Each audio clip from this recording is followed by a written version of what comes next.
ಗಂಟು ಮೂಟೆ ಸಿನಿಮಾಗೆ ಆಕ್ಷನ್ ಕಟ್ ಹೇಳಿ ಸೈ ಎನಿಸಿಕೊಂಡಿದ್ದ ನಿರ್ದೇಶಕಿ ರೂಪಾರಾವ್ ಅವರು ಇದೀಗ ಕೆಂಡ ಸಿನಿಮಾಗೆ ನಿರ್ಮಾಣ ಮಾಡಿದ್ದಾರೆ. ಈ ಕೆಂಡ ಸಿನಿಮಾದ ಸ್ಪೆಷಾಲಿಟಿಗಳೇನು ಅನ್ನುವಂಥದ್ದನ್ನು ಅವ್ರನ್ನೇ ಕೇಳೋಣ.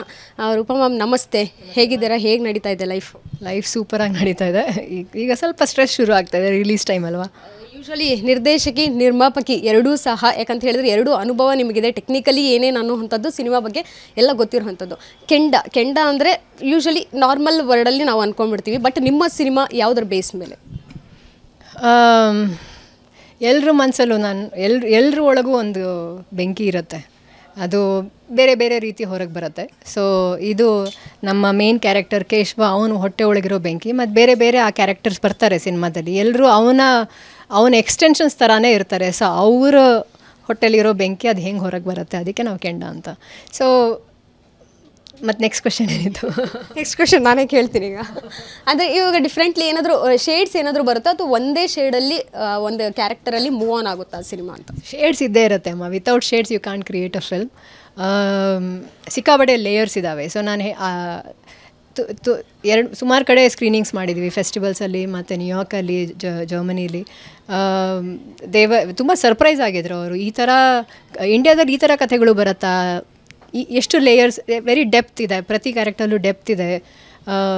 ಕನ್ನಡದಲ್ಲೂ ಈ ಥರ ಸಿನಿಮಾ ಬರುತ್ತೆ, ಈ ಥರ ಎಲ್ಲ ಕ್ವೆಶನ್ಸ್ ನನಗೆ ಕೇಳಿದರು. ನಾನಿದ್ದೆ ಅಲ್ಲಿ ಸ್ಕ್ರೀನಿಂಗ್ ಟೈಮಲ್ಲಿ. ಸೊ ಪ್ರತಿ ಕ್ಯಾರೆಕ್ಟರಲ್ಲೂ ಲೇಯರ್ಸ್ ಇದೆ. ನೀವು ನೋಡ್ದಂಗೆ ಪೋಸ್ಟರಲ್ಲೇ 3 ಶೇಡ್ ಇದೆ. ಸೊ ಒಂದು ಜರ್ನಿ ಇದೆ ಈ ಕ್ಯಾರೆಕ್ಟರ್ದು ಇವನ ಜೊತೆಯಲ್ಲಿ ಬರೋ ಬೇರೆ ಎಲ್ಲ ಕ್ಯಾರೆಕ್ಟರ್ದು ಜರ್ನಿ ಇದೆ. ಆ ಜರ್ನಿನೇ ಈ ಸಿನಿಮಾ. ನೀವು ಹೇಳ್ತಿದ್ರಿ ಈ ಸಿನಿಮಾ ಹೀರೋ ಇಲ್ಲ, ಒಂದು ಎಲ್ಲ ಪಾತ್ರಗಳನ್ನು ಒಂದು ತಕಡಿಯಲ್ಲಿ ತೂಗ್ತಾ ಅವರು ಒಂದು ಪಾತ್ರಕ್ಕೆ ಏನೇನು ಬೇಕೋ ಅಷ್ಟರ ಮಟ್ಟಿಗೆ ಕೊಟ್ಟಿದ್ದೀವಿ ಅನ್ನೋವಂಥದ್ದು.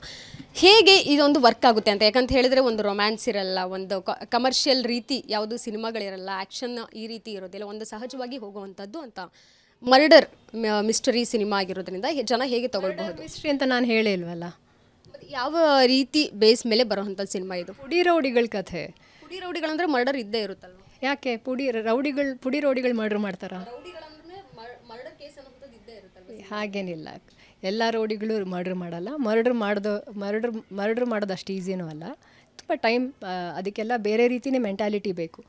ಸೊ ಸ್ಪೆಕ್ಟ್ರಮ್ಮು ರೌಡಿಸಮಲ್ಲಿ ಅಂದರೆ ಕಿರಿಕಿರಿ ಮಾಡೋರು, ಕಲ್ಲು ಹೊಡೆಯೋರು, ಗಾಜು ಹೊಡೆದು ಗಲಾಟೆ ಟೈಮಲ್ಲಿ ಬೆಂಕಿ ಹಚ್ಚಿ ಅಂಥವ್ರಿಂದ ಹಿಡಿದು ಮರ್ಡ್ರವರೆಗೂ ಅದು ಸ್ಪೆಕ್ಟ್ರಮ್. ಅದು ಹೆಂಗೆ ಅಂದರೆ ಫಸ್ಟ್ ಸ್ಟ್ಯಾಂಡರ್ಡಿಂದ ಮಾಸ್ಟರ್ ಗ್ರ್ಯಾಜುಯೇಟ್ ಥರ, ರೈಟ್? ಸೊ ಅದು ಹಂತವಾಗಿ ಬೆಳ್ಕೊಂಡು ಹೋಗ್ತಾರೆ. ಸೊ ಇದು ಈ ಹುಡುಗರು ಆ ಹಂತದಲ್ಲಿದ್ದಾರೆ. ಕಲ್ಲು ಹೊಡೆಯೋದು ಅದು ಅಲ್ಲಿಂದ ಹೋಗ್ತಾ ಏನೋ ಆಗತ್ತೆ ಮಧ್ಯದಲ್ಲಿ, ಅಲ್ಲಿಂದ ಕಥೆ ಬೇರೆ ರೀತಿ ಚೇಂಜ್ ಹಾಕ್ಕೊಂಡು ಹೋಗುತ್ತೆ. ಸೊ ಲೇಯರ್ ಇದೆ, ಪ್ರಯಾಣ ಇದೆ. ಒಂದು ಕ್ಯಾರೆಕ್ಟರ್ ಮೂಲಕ ನಾವು ಈ ಪ್ರಪಂಚನ ತಿಳ್ಕೊಂಡು ಒಳಗೆ ಹೋಗ್ತೀವಿ. ಆ್ಯಂಡ್ ಈ ಪ್ರಪಂಚ ನೀವು ದಿನ ನೋಡಿರ್ತೀರಾ, ಅಂತ ಅನ್ಸುತ್ತೆ ನಿಮಗೆ ನೋಡಿದಾಗ. ಗೊತ್ತಿಲ್ಲ, ನೀವು ನೋಡಿ ಸಿನಿಮಾ ನೋಡಿ. 10 ವರ್ಷಗಳ ಹಿಂದೆ ಈ ಕತೆ ರೆಡಿ ಮಾಡ್ಕೊಂಡಿದ್ರು ಅನ್ನೋಂಥದ್ದು ನಿರ್ದೇಶಕರು ಹೇಳ್ತಿದ್ರು, ಯೋಚನೆ ಮಾಡ್ತಿದ್ರು. ಈಗಿನ ಯೂನಿವರ್ಸಲ್ ತಕ್ಕನಂಗೆ ಅದು ಕರೆಕ್ಟ್ ಆಗುತ್ತಾ ಅಂತ? ಖಂಡಿತ ಆಗತ್ತೆ. ಎಷ್ಟು ರೀಸೆಂಟಾಗಿ ಕೂಡ ನಾವು ಪೇಪರಲ್ಲಿ ಓದಿಲ್ವಾ, ಗಲಾಟೆ ಆಗಿತ್ತು, ಕಾರಿಗೆ ಬೆಂಕಿ ಹಚ್ಚಿದ್ರು. ಸೊ ಪ್ರತಿ ಸತಿನೂ ಈ ವ್ಯವಸ್ಥೆ ವಿರುದ್ಧ ಏನೋ ಕೂಗು ಹಾಕಬೇಕು ಅಂದರೆ ಫಸ್ಟ್ ಮಾಡೋದೇನು? ಏನು ಮಾಡ್ತಾರೆ? ಈ ಥರ ಏನೋ ಕಿರಿಕಿರಿ ಮಾಡ್ತಾರೆ ಅಲ್ವಾ. ಒಂದು ಪ್ರೊಟೆಸ್ಟ್ ಮಾಡಬೇಕು ಅಂದ ತಕ್ಷಣ ಈ ಥರ ಏನೋ ಕಿರಿಕಿರಿ ಮಾಡ್ತಾರೆ. ಸೊ ಇದಿರೋವರೆಗೂ, ಇದು ಮುಂಚೆಯಿಂದ ನಡ್ಕೊಂಬಂದಿದೆ, ಕಮ್ಯುನಿಸಮ್ ಟೈಮಿಂದ, ಅಂದರೆ 1950s 40s 30s ಇನ್ನೂ ರಾಜರ ಟೈಮಿಂದ ನಡ್ಕೊಂಬಂದಿದೆ. ಪ್ರೊಟೆಸ್ಟ್ ಮಾಡಬೇಕು, ಏನೋ ನಮ್ಗೆ ಆಗ್ತಿಲ್ಲ ಅಂತ ಹೇಳಬೇಕು ಅಂದ ತಕ್ಷಣ ಫಸ್ಟ್ ಮಾಡೋದೇ ಈ ಥರ ಒಂದು ಕಿರಿಕಿರಿ, ವ್ಯವಸ್ಥೆಗೆ ಒಂದು ಡಿಸ್ಟರ್ಬೆನ್ಸ್ ಮಾಡೋದು. ಈ ಡಿಸ್ಟರ್ಬೆನ್ಸ್ ಮಾಡೋ ಹುಡುಗರ ಕತೆ. ಅವ್ರ ಕಾರಣಕ್ಕೋಸ್ಕರ ಮಾಡ್ಕೋತಾ ಇದ್ದಾರೆ, ಇನ್ನೊಬ್ಬರು ಮಾಡಿಸ್ತಾ ಇದ್ದಾರೆ ಅಂದರೆ ಅವ್ರು ಯಾತಕ್ಕೆ ಅದನ್ನು ಮಾಡ್ತಾ ಇದ್ದಾರೆ? ಅವ್ರ ಒಳಗಡೆ ತಪ್ಪು ಸರಿ ಇಲ್ವಾ?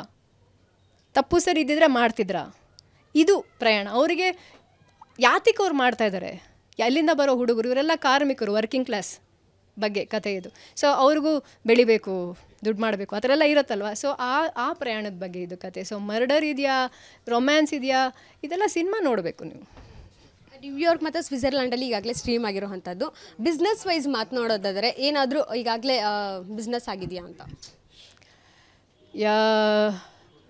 ಸಿನಿಮಾ ಡಿಸ್ಕಷನ್ಸ್ ನಡೀತಾ ಇದೆ, ಕೆಲವೊಂದು ಪ್ಲ್ಯಾಟ್ಫಾರ್ಮ್ಸ್ ಜೊತೆ ಡಿಸ್ಕಷನ್ ನಡೀತಾ ಇದೆ. ಸೊ ಟ್ರೇಲರ್ ರಿಲೀಸ್ ಆಗಿದ ತಕ್ಷಣ ಈ ವೀಕ್ ಒಳಗೆ ಏನಾದ್ರು ಫೈನಲೈಸ್ ಆಗಿಬಿಡುತ್ತೆ. ಎಷ್ಟು ಥಿಯೇಟರ್ಗಳಲ್ಲಿ ಈಗ ರಿಲೀಸ್ ಮಾಡಬೇಕನ್ನೋಂಥ ಒಂದು ಪ್ಲ್ಯಾನ್ ಡಿಸ್ಕಷನ್ ನಿಮ್ಮ ಟೀಮಲ್ಲಿ ನಡೀತಾ ಇದೆ ಮ್ಯಾಮ್? ಬಿಗಿನಿಂಗಲ್ಲಿ ನೋಡಿ ಎಲ್ರಿಗೂ ಗೊತ್ತಿರೋದೇ ಇದು ರಿಯಾಲಿಟಿ. ದೊಡ್ಡ ದೊಡ್ಡ ಸ್ಟಾರ್ ಇಲ್ಲ ಅಂದರೆ ನಾವು 200, 300, 400 ಥಿಯೇಟ್ರ್ ರಿಲೀಸ್ ಮಾಡೋಕ್ಕಾಗಲ್ಲ. ಸೊ ನಂದು ಸ್ಟ್ರಾಟಜಿ ಇರೋದೇ we start with 40 screens and then ಚೆನ್ನಾಗಿ ಬಂತು ಅಂದರೆ ರೆಸ್ಪಾನ್ಸು ಹಾಗೆ ಬೆಳೆಸ್ಕೊಂಡು ಹೋಗೋ ಪ್ಲ್ಯಾನು. ಗಂಟು ಮೂಟೆ ಸೂಪರ್ ಡೂಪರ್ ಹಿಟ್ ಆಗಿತ್ತು. OTT ಯಲ್ಲಿ ಸಹ ಜನ ಎಲ್ಲ ನೋಡ್ತಿದ್ರು, ಒಂದು ಸಂಚಲನ ಕ್ರಿಯೇಟ್ ಮಾಡ್ತು ಅಂತಲೇ ಹೇಳ್ಬೋದು. ಕನ್ನಡ ಚಿತ್ರರಂಗ ಮತ್ತು ಇನ್ನಿತರ ಹೊಸ ಪ್ರತಿಭೆಗಳಿಗೆ ಒಂದು ಉತ್ಸಾಹ ಬಂತು, ಆ ಸಿನಿಮಾ ಸ್ಫೂರ್ತಿ ಆಯಿತು. ಈ ಕೆಂಡನು ಅದೇ ರೀತಿ ಕಾನ್ಸೆಪ್ಟಲ್ಲಿ ಇಟ್ಕೊಂಡ್ರೆ ನೀವು ಓಕೆ ಮಾಡಿದ್ರ? ಹೌದು ನಾನು ಒಂದು ಕ್ವಾಲಿಟಿ ಸೆಟ್ ಮಾಡಿದ್ಮೇಲೆ ಅದರಿಂದ ಕೆಳಗೆ ಹೋಗೋಕ್ಕಾಗೋದಿಲ್ಲ ಅಲ್ವಾ. ಆ್ಯಂಡ್ ಆಸ್ ಅ ಪರ್ಸನ್ ನಾನು ಕೂಡ ನನಗೆ ಕಂಪ್ಲೀಟ್ಲಿ ಕನ್ವಿನ್ಸ್ ಆಗೋವರೆಗೂ ನಾನು ಅಪ್ರೂವ್ ಮಾಡೋದಿಲ್ಲ. ಸೊ ಇದು ಗಂಟು ಮೂಟೆನ ನೀವು ಎಷ್ಟು ಇಷ್ಟಪಟ್ಟಿದ್ದೀರಾ ಅದೇ ಕ್ವಾಲಿಟಿಲಿ ಇರುತ್ತೆ ಅಂದ್ಕೊಂಡು ಬರ್ಬೋದು ಒಳಗಡೆ ಧೈರ್ಯವಾಗಿ. ಓಕೆ, ಕೊನೆಯದಾಗಿ ಸಿನಿಮಾಗಳು ಈಗ ಇತ್ತೀಚೆಗೆ ಸಿನಿಮಾ ಮೇಕರ್ಸ್ ಹೇಗಾಗಿದ್ದಾರೆ ಅಂದರೆ ಎಂಟರ್ಟೈನ್ಮೆಂಟ್ಗೋಸ್ಕರ ನಾವು ಮಾಡ್ತಿದ್ದೀವಿ ಅಂತ ಹೇಳ್ತಾರೆ. ನಿಮ್ಮ ಸಿನಿಮಾ ಎಂಟರ್ಟೈನ್ಮೆಂಟ್ ಅಥವಾ ಏನಾದರೂ ಸಂದೇಶ ಕೊಡುತ್ತಾ? ಎರಡು, ಎಂಗೇಜ್ಮೆಂಟ್, ಎಂಟರ್ಟೈನ್ಮೆಂಟ್ ಆ್ಯಂಡ್ ಒಂದು ಮೆಸೇಜ್. ಆ್ಯಂಡ್ ಆ ಮೆಸೇಜ್ನ ನಾವು ಪ್ರೀಚ್ ಮಾಡಲ್ಲ, ಅಂದರೆ ಕೂತ್ಕೊಂಡು ಸತ್ಸಂಗದಲ್ಲಿ ಹೇಳೋ ಥರ ಹೇಳಲ್ಲ. ಕತೆ ಒಳಗೆ ಬರುತ್ತೆ, ತಿಳ್ಕೊಳ್ಳೋರು ತಿಳ್ಕೊತಾರೆ. Thank you. ಇದಿಷ್ಟು ನಿರ್ಮಾಪಕಿ ರೂಪಾರಾವ್ ಅವರ ಮಾತಾಗಿತ್ತು. ಕ್ಯಾಮ್ರಾಮನ್ ಚಂದ್ರಕಾಂತ್ ಜೊತೆ ಕೀರ್ತಿ ಪಾಚಲ್, ವಿಸ್ತಾರ ನ್ಯೂಸ್, ಬೆಂಗಳೂರು.